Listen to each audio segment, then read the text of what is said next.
Alright you guys, so here I have an endless summer fire pit. I've removed all the lava rocks from here, but here they are. But a lot of you may be having this problem. There's tons of reviews on Lowe's, Amazon, etc. about how this fire pit won't stay lit, and I'm going to show you what it does. So the instructions say that you're supposed to turn the knob, ignite it, and hold it pushed in for like 20 seconds or so. And then you're supposed to be able to let go of the knob and control the temperature. So I'm going to show you what it does. So I'm going to turn the knob, gas comes on, it lights. But if you let go of the knob, the flame goes out. And a lot of people have this problem, but I have finally found a fix for this. So my original plan was I was going to tear apart this valve. I'm going to go ahead and show you what it looks like when I flip this thing upside down. So, you've got the inlet hose right here.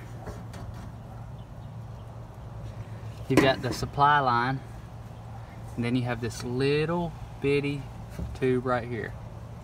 In my case, I noticed that it was slightly loose. All you have to do is tighten that up. In my case, hand tight worked, but it definitely would not hurt to put a wrench on there.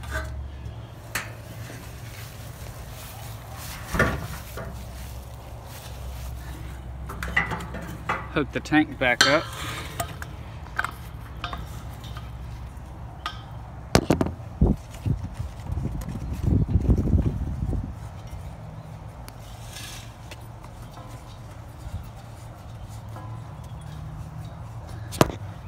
Alright, now I'm going to turn the tank back on. Light. It's lit. Hold the button for a few seconds and it stays on. There's your fix for an endless summer fire pit. Tons of people are having this problem about how it will not stay lit, and I just decided I was going to take this valve apart, and in the process of flipping it over I noticed something was loose, and I can almost guarantee that this is some sort of defect where it didn't get tightened up enough at the factory, and or it was susceptible to vibration while traveling and it came loose. But there's your fix. I hope this helps, guys. Thanks.